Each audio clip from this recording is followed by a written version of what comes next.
Morning.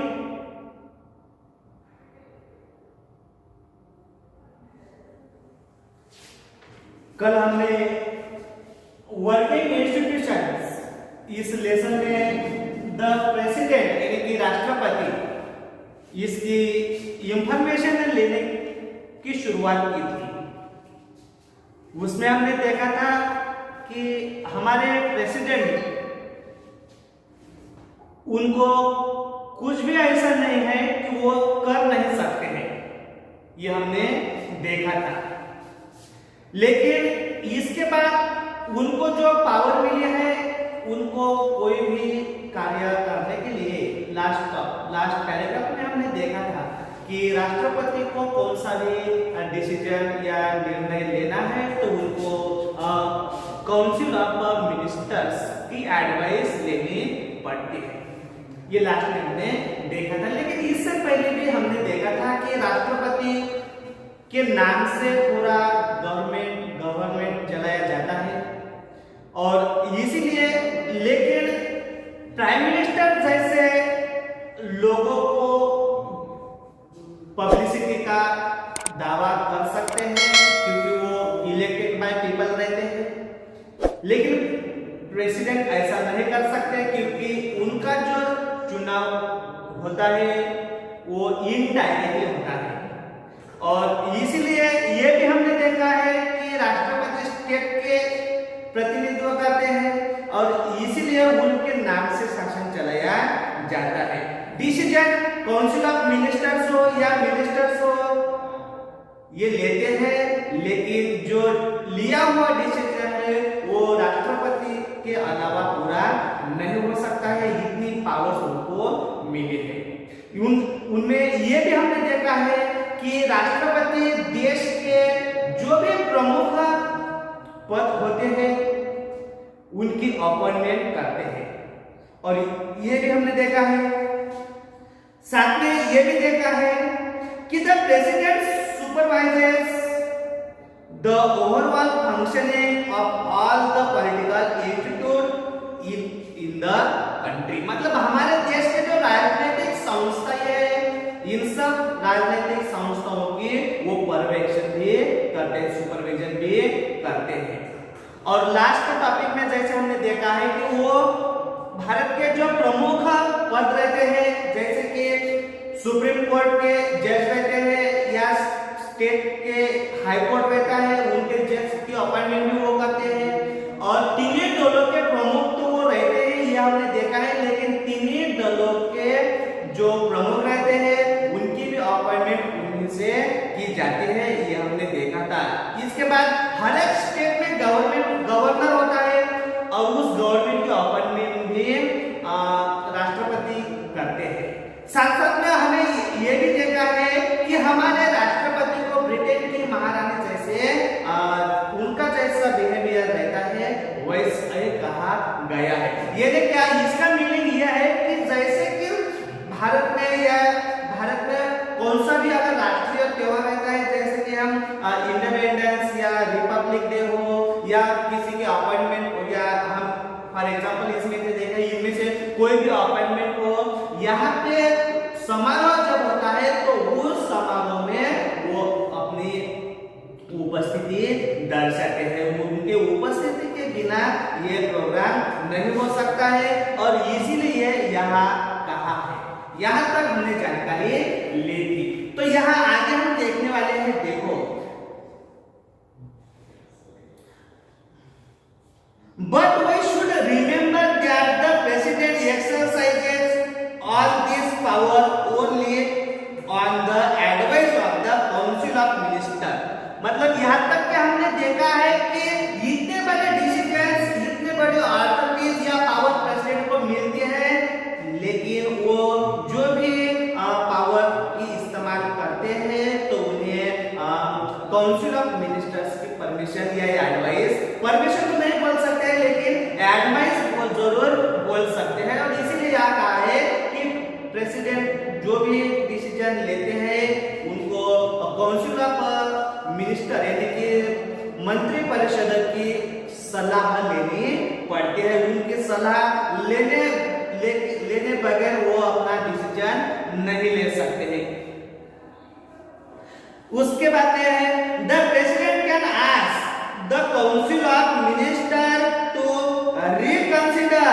It advice. इसके बाद उनको ये भी अथॉरिटीज है, कौन सी है कि काउंसिल ऑफ मिनिस्टर या प्राइम मिनिस्टर ने जो भी डिसीजन लिया है वो डिसीजन लिया है, लेकिन अगर प्राइम मिनिस्टर को लगता है कि ये डिसीजन अच्छा नहीं है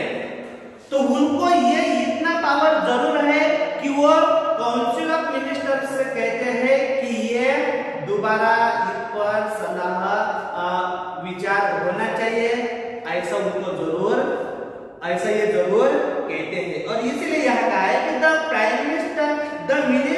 the president can ask the council of minister to reconsider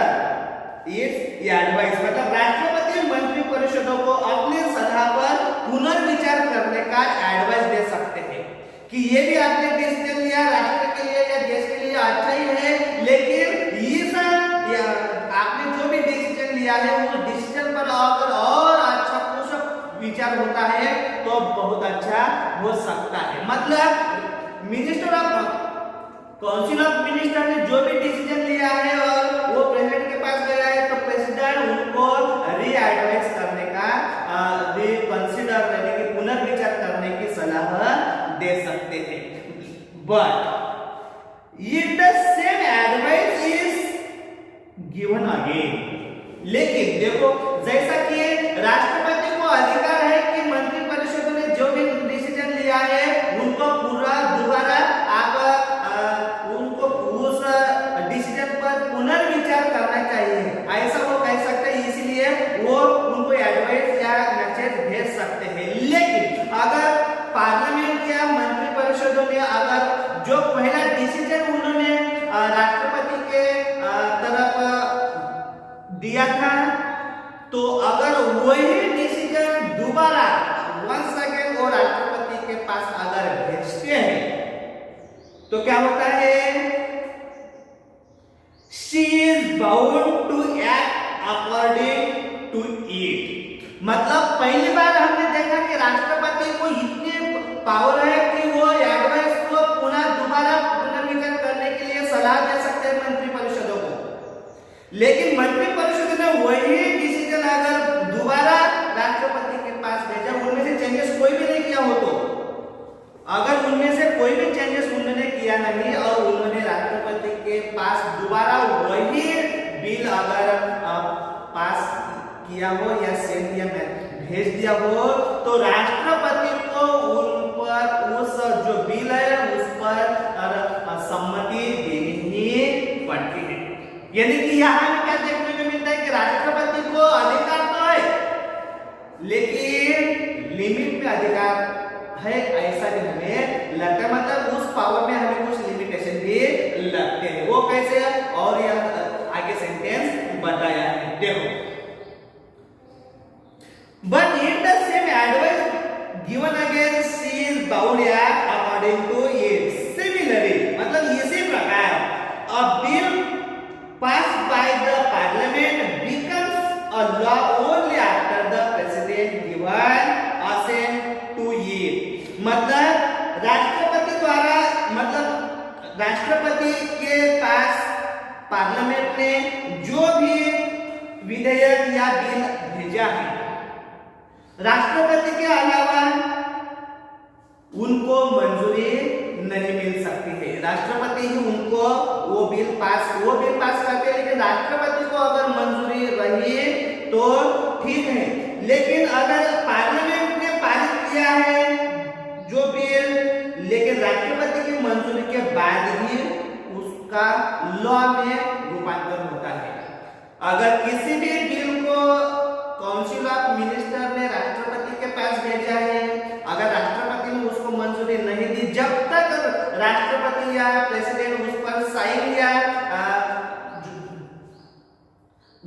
जब तक वो साइन नहीं करते हैं या एक्सेप्ट नहीं करते हैं तब तक उस बिल का एक्ट में या लॉज में कन्वर्ट नहीं होता है।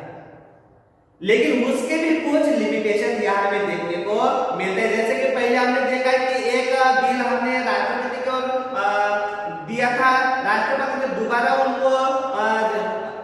कंसिडर करने को कहा है, लेकिन अगर दोबारा उनके पास जाता है तो उनको एक्सेप्ट करना ही पड़ता है। यही यहाँ हमें देखने को मिलता है कि राष्ट्रपति की जब तक सम्मति मिलती नहीं तब तक लॉज या रूल्स में उसका रूपांतर होता नहीं है। लेकिन देखो यहाँ पर बताया है, इफ द प्रेसिडेंट वांट, मतलब अगर राष्ट्रपति को लगता है या राष्ट्रपति चाहते हैं, she can delay this for some time and send the bill back to parliament for reconsideration। मतलब उनको अगर लगता है कि काउंसिल ऑफ मिनिस्टर ने डिसीजन तो लिया है, अच्छा तो है, लेकिन इस पर बहुत ही कुछ और भी विचार करना जरूरी है, तो वो भेज सकते हैं। लेकिन उनको ऐसा लगता है कि कुछ समय के लिए यहाँ पर बताया है कि she can delay this for some time, मतलब डिले यानी कि मतलब कुछ देर के लिए विलंब करना। मतलब उनको ऐसा लगता है कि काउंसिल ऑफ मिनिस्टर ने डिसीजन तो लिया है, लेकिन कुछ देर के लिए, कुछ दिन के लिए तो यहाँ उसको रोकना चाहिए, ताकि उस पर कुछ डिस्कस होना जरूरी है। इसलिए कुछ दिन तक वो डिले कर सकते हैं, कुछ दिन तक, स्पेसिफिक टाइम के लिए यहाँ बताया, समटाइम्स कुछ स्पेसिफिक टाइम रहता है। जिससे पहले हमने ये भी देखा है प्राइम मिनिस्टर ऑफ पावर, इसमें देखा है हमने कि अगर प्रेसिडेंट के पास कुछ बिल जाता है तो वो कितने दिन के लिए डिले कर सकते हैं, ये भी हमने देखा था। तो उसमें हमने देखा था कि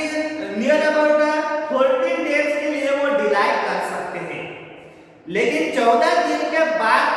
अगर उन्होंने उस पर साइन या उन्होंने सम्मति नहीं दी तो ऐसा ही इनडायरेक्टली समझा जाता है कि वो बिल पास हुआ है। मतलब देखो पावर तो मिली है, लेकिन ऐसी पावर मिली है। और इसलिए यहाँ कहा है कि इफ द प्रेसिडेंट वांट, उनको लगता है कि she can delay this the same time and send the bill back to the parliament। मतलब उनको लगता है कि इस पर कुछ विलंब होना जरूरी है। विलंब किसलिए होना जरूरी है? क्योंकि अगर विलंब होता है तो कंसीडर करने के लिए हर लोग की ओपिनियंस या व्यूज रहते हैं, उन पर कुछ डिस्कस होती है, और उस डिस्कस करने के लिए वो डिले कर सकते हैं, लेकिन कुछ ही दिन के लिए। और इसलिए वो क्या करते हैं, राष्ट्रपति क्या करते हैं कि पार्लियामेंट की तरफ वो बिल रिसेंड या बैक सेंड करते हैं। बट ये parliament pass the bill again, लेकिन क्या हुआ है, इससे पहले भी हमने देखा है कि प्रेसिडेंट कुछ दिन के लिए डिले कर सकते हैं, डिस्कस होने के लिए, व्यूज ओपिनियंस कंसीडर करने के लिए वो पार्लियामेंट की तरफ बिल बैक भेजते हैं या सेंड करते हैं। लेकिन वही बिल काउंसिल ऑफ मिनिस्टर ने अगर दोबारा राष्ट्रपति के तरफ भेजा है या सेंड किया है वंस अगेन, उनके पास वही बिल उन्होंने पास किया है जो पहला राष्ट्रपति ने उन्होंने कुछ दिन के लिए डिले किया है, उनको ऐसा लगता है तो उसी बिल को वो दोबारा राष्ट्रपति के पास भेज सकते हैं। क्यों भेज सकते हैं कि ये बहुत ही देश के लिए बहुत ही जरूरी है और गवर्नमेंट के लिए भी जरूरी है, इसलिए अपने डिसीजन पर वो अड़े रहते हैं। और इसीलिए ये बहुत ही जरूरी है, इसीलिए ये दिखाने के लिए राष्ट्रपति के पास वही बिल वो भेज देते हैं, और इसी के बाद she has to sign it. लेकिन जब दोबारा आने वाला बिल राष्ट्रपति के पास पहले उन्होंने डिले किया था, वही बिल अगर दोबारा उनके पास आता है तो उनको उस पर साइन करनी ही पड़ती है। ऐसी पावर जहां प्रेसिडेंट को मिली है, और इस तरह से प्रेसिडेंट की पावर की इंफॉर्मेशन हमें मिलती है। So you may wonder what does the president really do. मतलब हमें ऐसा भी आप पूछ सकते हैं कि राष्ट्रपति so do you may wonder what does the president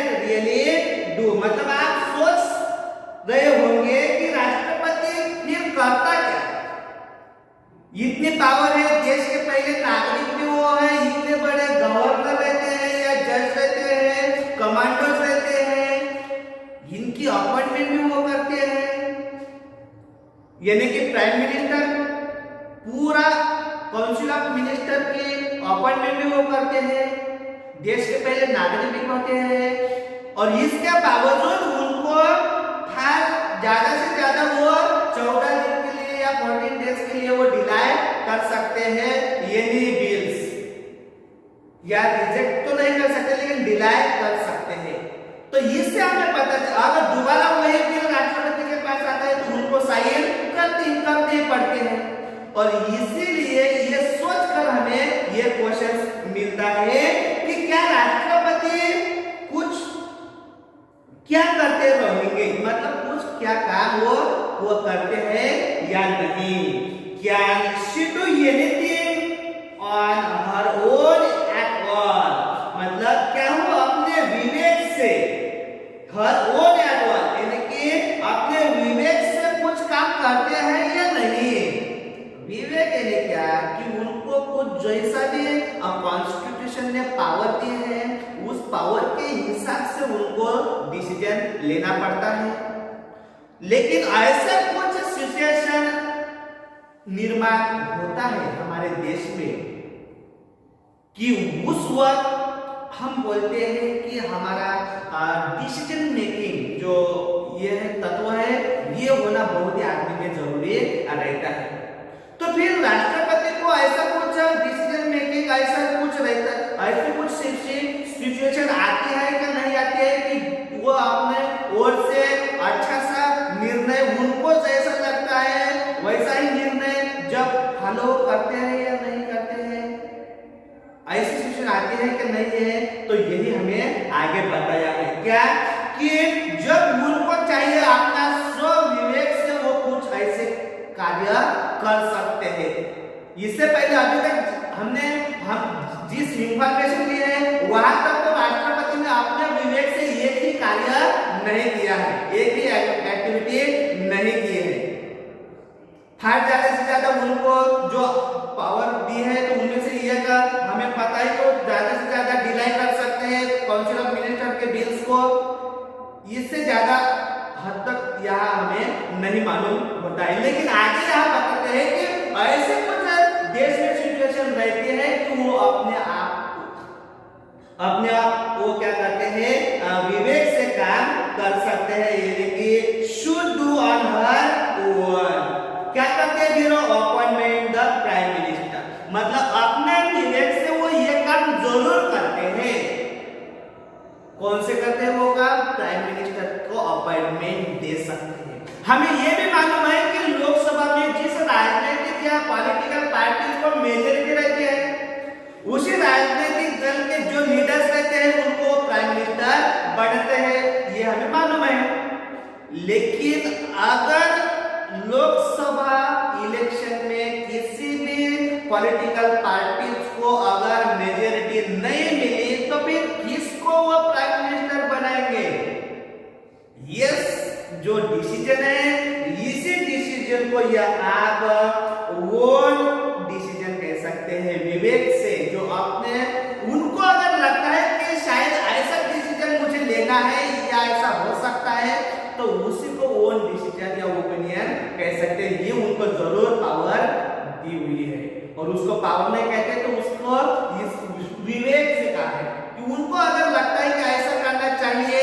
तो उस वक्त वो कर सकते हैं। किस वक्त? प्राइम मिनिस्टर की अपॉइंटमेंट करने के लिए। तब कब करते हैं यह देखना है। देखो, when a party or coalition of parties secure a clear majority in the election, मतलब जब कोई पार्टी या गठबंधन चुनाव में बहुमत हासिल कर लेता है तब उनके जो लीडर्स होते हैं तब उनको वो अपॉइंटमेंट या प्राइम मिनिस्टर बनने का मतलब वो उनको प्राइम मिनिस्टर बनने के अपॉइंटमेंट दे सकते हैं। लेकिन देखो यहां पर बताया है लेकिन क्या the president has to appoint the leader of the majority party or the coalition that enjoy majority support in the Lok Sabha। मतलब जब घेरा पार्टी और कोलिशन पार्टी मतलब राजनीतिक दल हो या राजनीतिक दलों का अलायंस हो, जैसे हम गठबंधन कहते हैं या कोलिशन कहते हैं, क्या बताया यहाँ पर, जब कोई पार्टी या गठबंधन चुनाव में secure the clear majority in the election, मतलब बहुमत इलेक्शन में उनको बहुमत हासिल हो जाता है, तो क्या करते हैं, the president has to appoint the leader of the majority party or the coalition that enjoy majority support in the Lok Sabha। मतलब क्या होता है, या एक पार्टी का लीडर्स हो या कोलिशन का लीडर्स हो, यानी कि गठबंधन का नेता हो, उनको क्या करते हैं, जब हमें मालूम है, कल भी हमने देखा है कि अगर एक पार्टी को या एक राजनीतिक को जो बहुमत या मेजोरिटी मिलती नहीं है, तो क्या करते हैं, वो पार्टी क्या करती है, गठबंधन तैयार करती है, जिसे हम कोलिशन कहते हैं। फॉर एग्जांपल पर हमारे स्टेट में, महाराष्ट्र में अभी का जो सरकार चल रहा है, हम ऐसा सोच भी नहीं सकते कि ऐसा हो सकता है,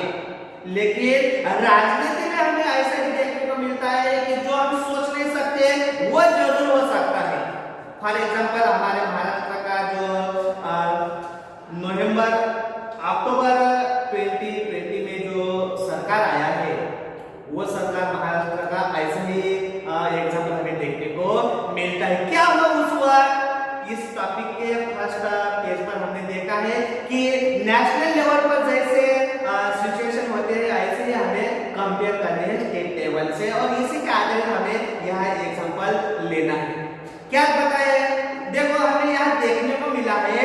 कि हमारे महाराष्ट्र में असेंबली के ज्यादा से ज्यादा 288 मेंबर्स रहते हैं, एमएलए रहते हैं, मेंबर ऑफ लेजिस्लेटिव असेंबली, और हमें मालूम है कि 144 से ज्यादा मतलब 145 नियर अबाउट उनको मेजोरिटी होनी चाहिए, लेकिन इनमें से एक भी राजनीतिक दल के नाम आपको मालूम है, एक भी राजनीतिक दल को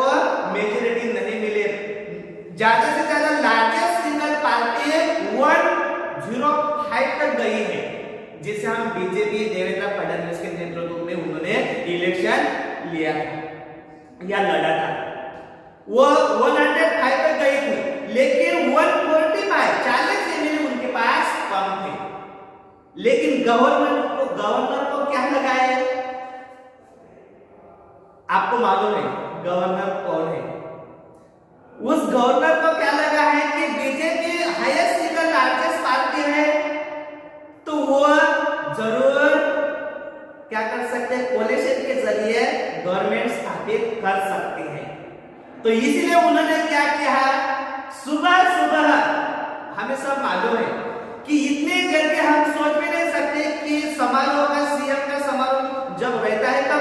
इस वक्त भी रहता है, ये हमने सोचा भी नहीं था, लेकिन हमने पहली बार बोला कि राजनीति में कुछ भी हो सकता है। और इसी जो हमने सोचा था कि जब हम नींद में थे उस वक्त सीएम ने क्या शपथ भी ली थी, और उन्होंने राष्ट्रवादी के जो नेता है, आपको नाम मालूम है, उनको लेकर उन्होंने कहा कि ये मेरे पास इतने एमएलए की मेजोरिटी है और आपके इतने हैं, तो इनकी वजह से हमारे दोनों मिलकर हमारा गठबंधन बन सकता है और आप चीफ मिनिस्टर और ये वाइस चीफ मिनिस्टर बन सकता है। इस तरह से उनका हो गए। लेकिन क्यों ऐसा डिसीजन हुआ है, आप सोच सकते हैं। हमारे देखने में ऐसा बताया है कि अगर राष्ट्रपति के सामने ऐसा लगता है कि एक किसी भी पार्टी को मेजोरिटी नहीं है या कोलिशन को भी मेजोरिटी नहीं है, लेकिन अगर राष्ट्रपति को लगता है कि लोकसभा में किसी न किसी पार्टी को मेजोरिटी मिल सकती है, उनका वो डिसीजन रहता है, वो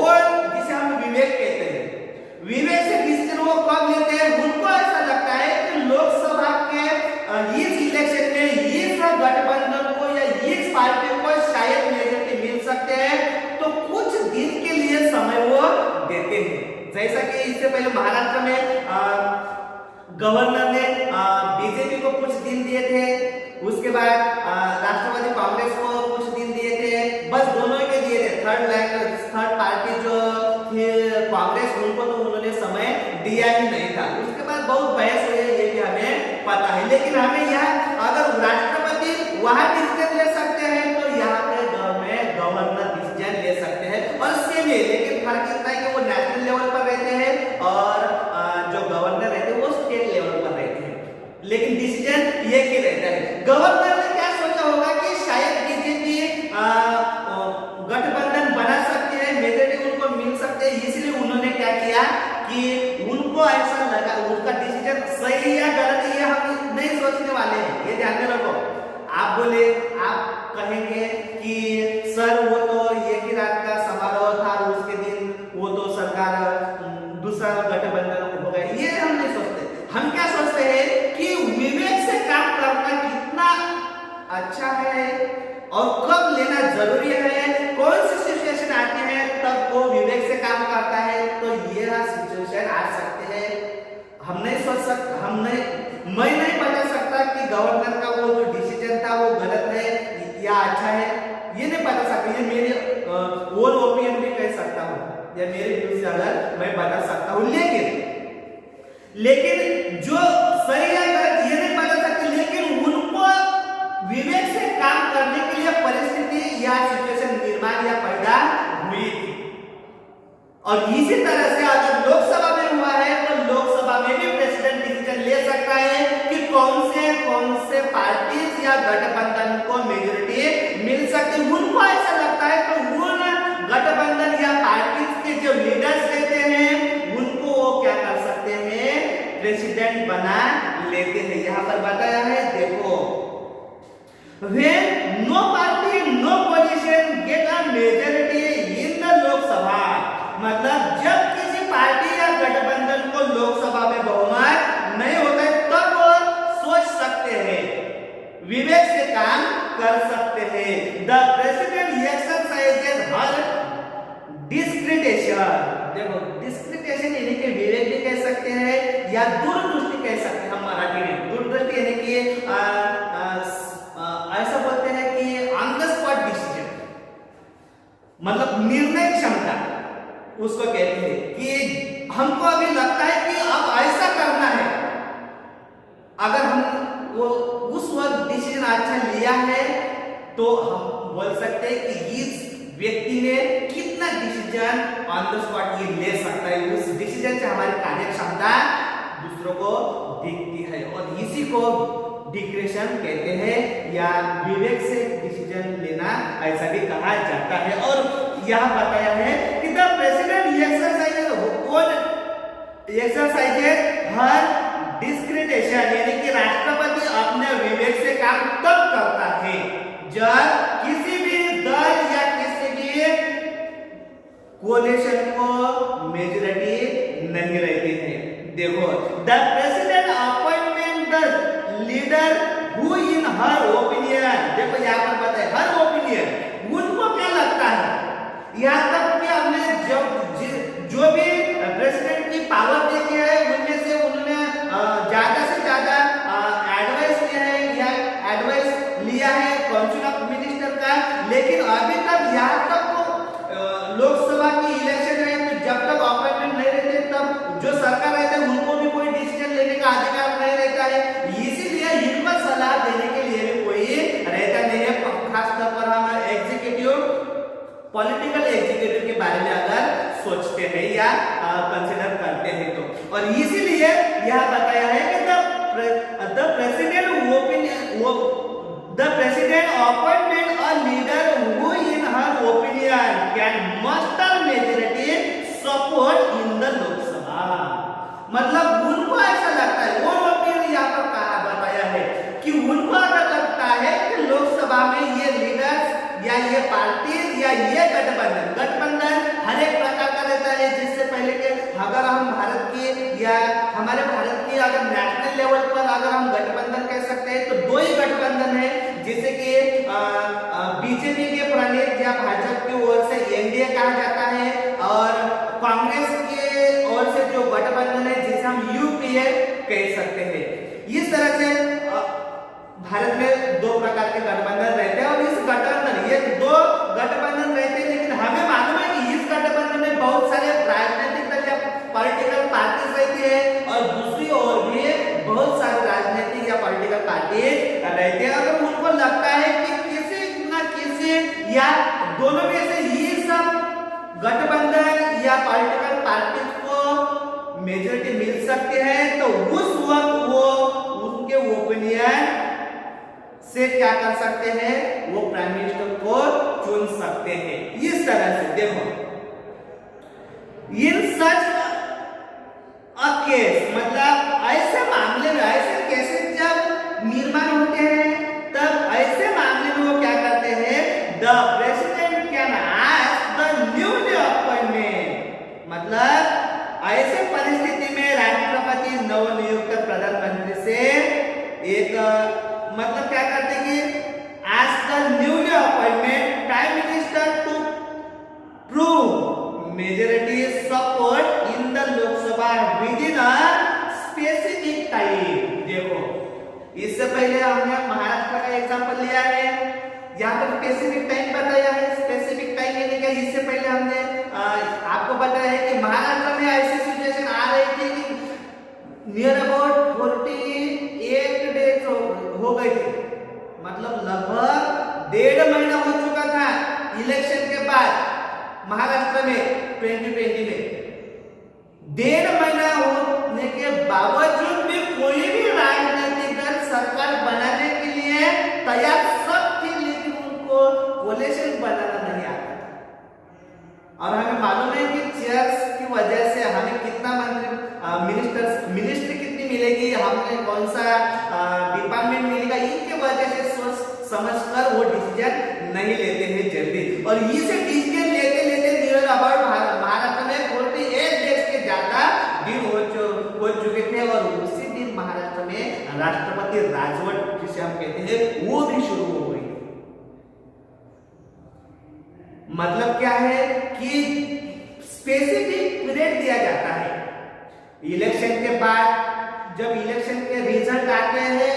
और हर एक राजनीतिक दल को या पॉलिटिकल पार्टी को कितनी मेजॉरिटी है वो बताया जाता है, और इसी के बाद सरकार तय करने के लिए कुछ स्पेसिफिक टाइम गवर्नर से स्टेट में या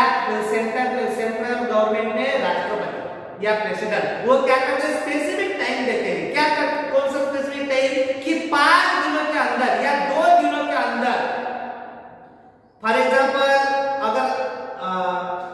नेशनल लेवल पर अगर हम बात करते हैं तो जो भी सिंगल लार्जेस्ट पार्टी रहते हैं उनको कहते हैं कि आपको 2 दिन के अंदर नियर अबाउट 40 आवर्स बिफोर आपको मेजॉरिटी बनानी है या सिद्ध करनी है, बहुमत आपको सिद्ध करना है, ऐसा कहते हैं। अगर वो टाइम निकल गया, उस पार्टी को दिया हुआ वक्त अगर निकल गया, तो वो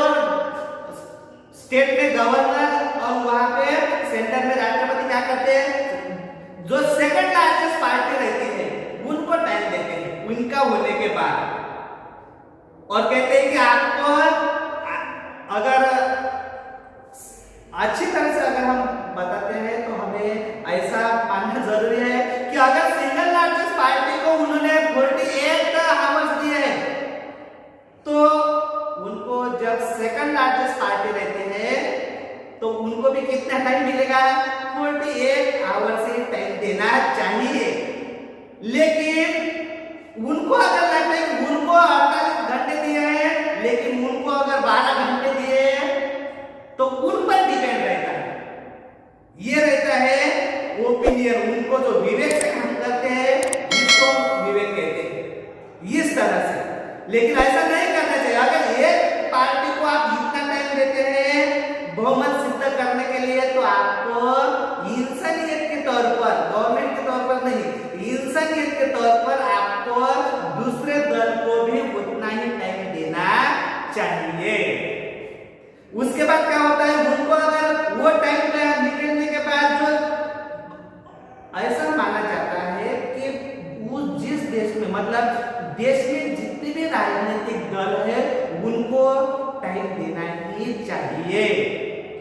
नहीं कह सकते कि 5 दल है तो चलो दोनों को ही टाइम दिया है, जो लास्ट के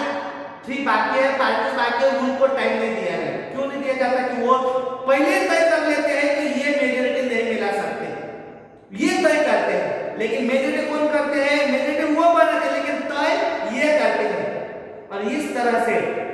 यहाँ हमें देखने को मिलता है कि राष्ट्रपति स्टेट नेशनल लेवल पर और स्टेट लेवल पर गवर्नर रहते हैं, ये ऐसा डिसीजन ले सकते हैं और वो तय करते हैं। देखो यहाँ पर बताया है कि मतलब स्पेसिफिक टाइम मिलने के बाद उनको अगर वो भी कोई भी राजनीतिक दल गठबंधन या नहीं अगर मेजोरिटी मिला सके तो उनको अगर लगता है कि शायद अगले कुछ दिन के लिए ये पार्टी जरूर मेजोरिटी मिला सकते हैं, तो उनको गवर्नर चीफ मिनिस्टर बनाते हैं और प्रेसिडेंट उनको प्राइम मिनिस्टर बनाते हैं। इस तरह से हमें द प्रेसिडेंट इनके क्या हमारे कॉन्स्टिट्यूशन ने उनको क्या पावर दी है, इसकी बहुत ही ज्यादा एक्सप्लेनेशन के जरिए हमें ऐसी इंफॉर्मेशन मिलती है